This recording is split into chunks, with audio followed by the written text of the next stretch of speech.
I want to smile because I feel like I'm going to offend somebody in about 2 minutes. So I want to talk a little bit today. It's not a weight loss video.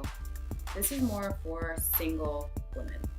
For some reason, I feel like the whole world kind of looks at single women like we all live like Carrie Bradshaw, and that is not true.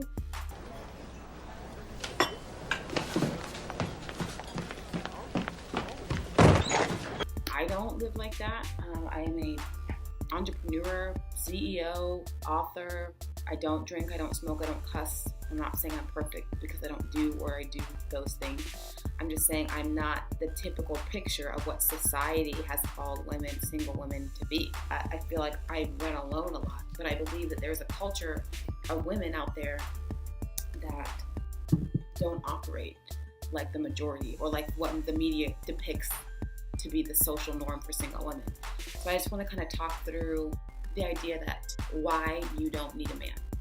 Single women who are business-minded, getting your education, working hard, paying off your debt, that are finding themselves, that are quitting old relationships, getting over heartbreak, raising kids on your own. I'm talking to you. I'm not talking to people that make excuses. I'm not talking to people that don't want to make their lives better than it currently is. I'm not necessarily talking to you. So if you find this video offensive, I'm not talking to you. I believe that there is a season for singleness. I believe that God has a special place for women who are using the time that they're single to glorify His kingdom and to be better the world systems, to build things, to create things, to be innovative and creative and healthy, and strong. There's a special something on your life. And the reason why I know that is because at the beginning of this year, I was a completely different person. I was heartbroken all the time, sad all the time. I was typical. Being Mary Jane person. There's nothing wrong with it. And if that's like your jam, like that's fine.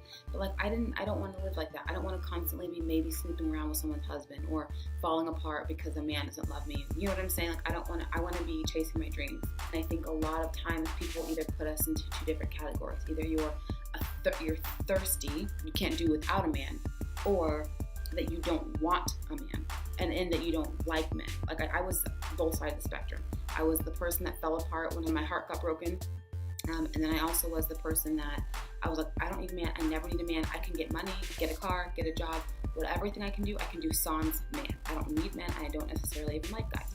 I had that mindset at one point too, but because of what the Lord has done in my heart, I just want to share with other believers and fellow female believers the process that the Lord's been taking me through. I'm called to create. I'm called to be successful and happy and whole. And then God will allow that man to come into my life, into my space. The word says, let me find that scripture. In Proverbs 18:22, the Bible says, "He who finds a wife finds a good thing." Shouldn't be out chasing a man. That's one other thing that I really struggled with. I found myself with this guy that I really liked. It was mutual. He was saved. It was great. And then I found myself pursuing him. It was a weird cat and mouse game. Sometimes he was available, sometimes he wasn't. Sometimes he could make it to a date, sometimes he couldn't. And that's not your role. That's not your role. You were never intended to chase. We were created to run.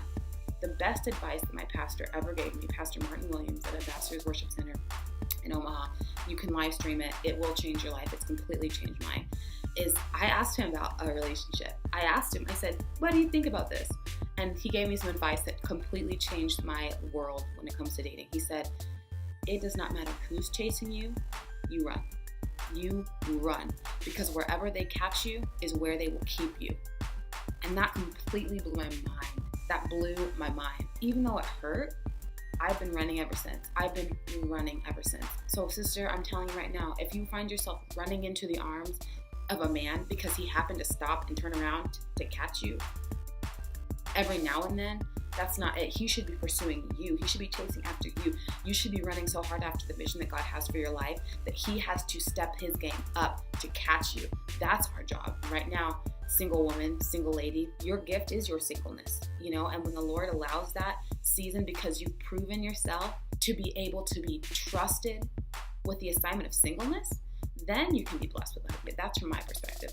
And this is YouTube, so it's just the internet. I'm just talking. I'm not a professional.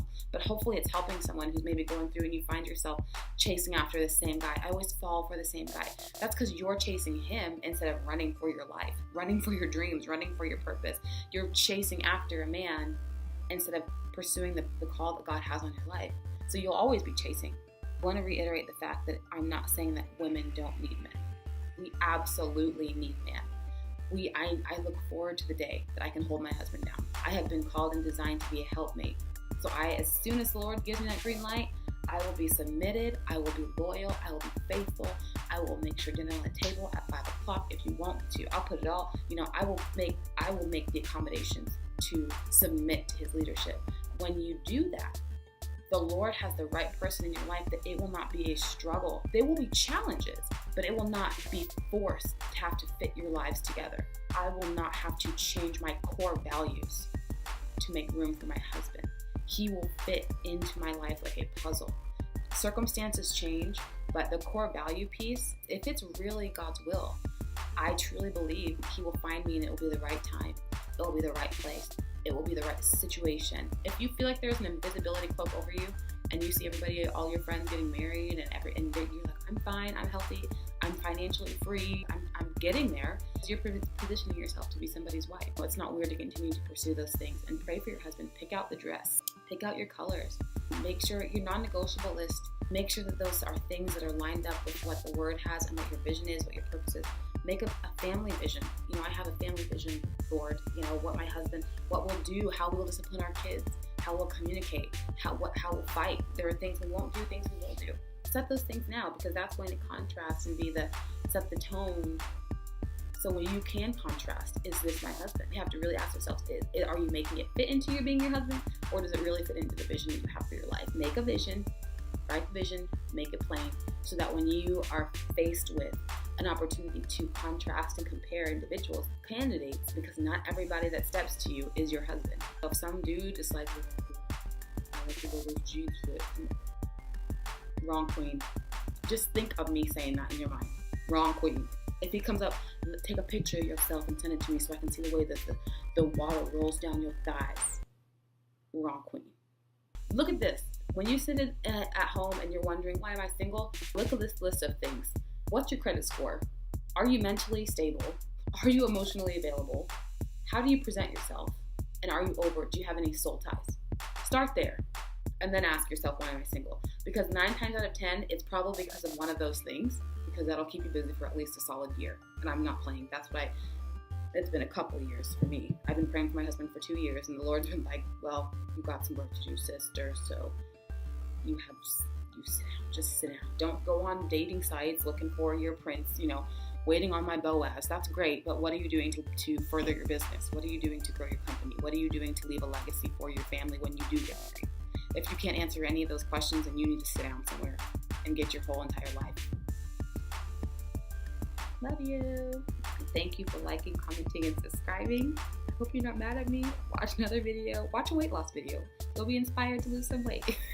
I don't mean to be harsh. I just want to be real. I think there's too much fluff in the world. Instagram can tell me about 10 ways to satisfy him in bed before premarital sex, and I can be real about getting your whole entire existence and getting your life ready for it to be, somebody's wife. After you say I do, you're in it. So take this time to get yourself ready for it, I care about you. We're going through this together. You're not alone. You're not crazy. You're not nuts. And every day that you continue to pursue your dreams is a day well spent. So, yes. Thank you, single ladies. All my single ladies. All my single ladies. Now put your hands up, and I'll get back to work. Bye.